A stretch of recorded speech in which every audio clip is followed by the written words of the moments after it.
Le PSG, acronyme de Paris Saint-Germain, est un club français fondé en 1970 des suites de la fusion entre le Paris FC et Saint-Germain-en-Laye. C'est à ce moment-là que le club entame son histoire dans son stade emblématique, le Parc des Princes. Daniel Echter, président de l'époque, cède sa place à Francis Borelli pour 13 saisons de 1978 à 1991. Sous sa conduite, le PSG remportera ses premiers trophées, une Coupe de France en 1982 et une autre en 1983, et un championnat de France en 1986.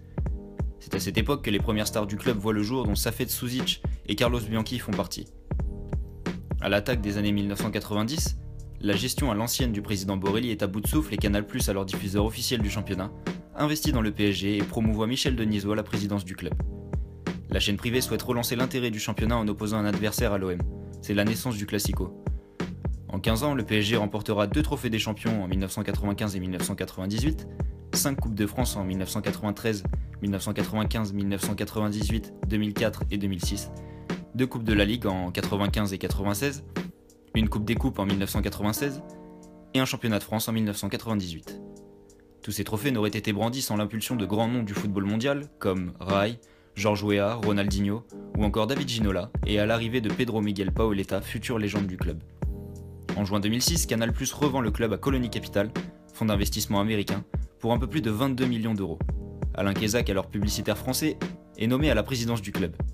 Cette époque est un sombre passage comme le prouvent les résultats catastrophiques du PSG, propulsant presque le club en Ligue 2 sans un grand match du désormais sauveur Amara Diané, et son doublé, inscrit face à Sochaux, à la dernière journée de Ligue 1, sauvant alors le club de la capitale de la relégation. Qui dit mauvais résultat dit colère des supporters. Colony Capital est alors haï des supporters parisiens, au point d'apercevoir des banderoles demandant le départ immédiat des investisseurs. Tensions qui mèneront à la dissolution des groupes de supporters avec la mise en place du plan Le Prou.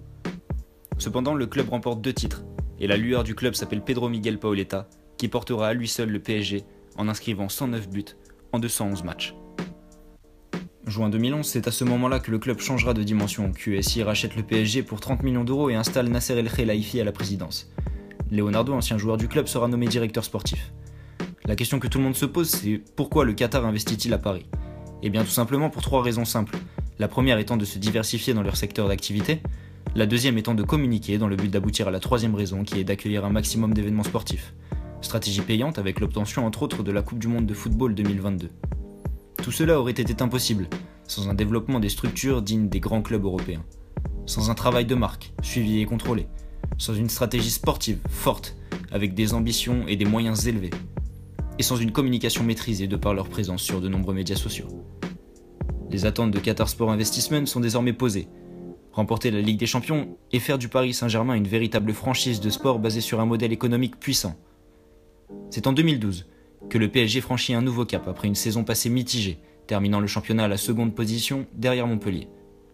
Le Paris Saint-Germain recrute de grandes stars du ballon rond, comme Di Maria, Cavani, Thiago Silva, Verratti, avec en tête d'affiche Zlatan Ibrahimovic et David Beckham, qui terminera sa carrière 6 mois après son recrutement, véritable coup de com' de la part du club. Au-delà de la compétitivité de l'effectif, ce sont pour la plupart des internationaux, jouant pour les plus grandes nations mondiales. En 5 ans, le PSG raflera tout sur son passage, avec consécutivement 4 Coupes de la Ligue de 2014 à 2017, 3 Trophées des Champions de 2015 à 2017, 3 Coupes de France de 2015 à 2017, et 4 championnats de 2013 à 2016. Ce PSG, alors entraîné par Laurent Blanc, produit du spectacle et domine tout sur le plan national, et réalise des exploits en Europe, comme ce fameux 8e de finale renversant à Stamford Bridge après un match d'anthologie. Le PSG devient une véritable marque mondiale, et le montre avec la rénovation du Parc des Princes, la création du nouveau centre d'entraînement et de formation visant à offrir l'excellence aux talents de demain. Un nouveau logo retravaillé, basé sur 4 critères, l'esthétisme, l'éthique, le respect et l'art.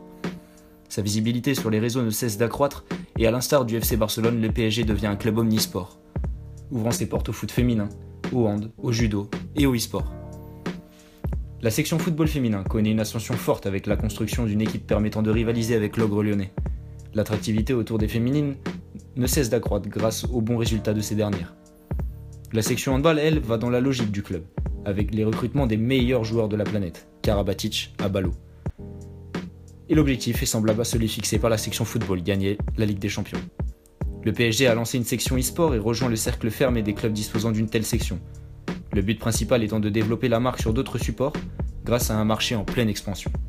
Enfin, Teddy Riner représente à lui seul la section judo ouverte à l'été 2017, permettant au club de se diversifier encore et encore. Comme tout grand club, le Paris Saint-Germain a ouvert de nombreuses académies afin de développer son réseau de détection à l'international. En mars 2016, la déroute subie au Camp Nou en 8e de finale de Ligue des Champions après une victoire 4-0 au match aller ralentit le projet parisien. Les Parisiens touchés dans leur orgueil, Nasser El Khelaifi décide alors d'investir encore plus pendant le mercato estival et réalise le plus gros transfert de la planète football en alignant 222 millions d'euros pour s'attacher les services de Neymar et 200 autres millions pour recruter Mbappé ou autre Daniel Alves ou Yuri Berchiche. Aujourd'hui, le monde du football ne peut nier la grandeur du Paris Saint-Germain et se place comme un grandissime favori à la prochaine Ligue des Champions.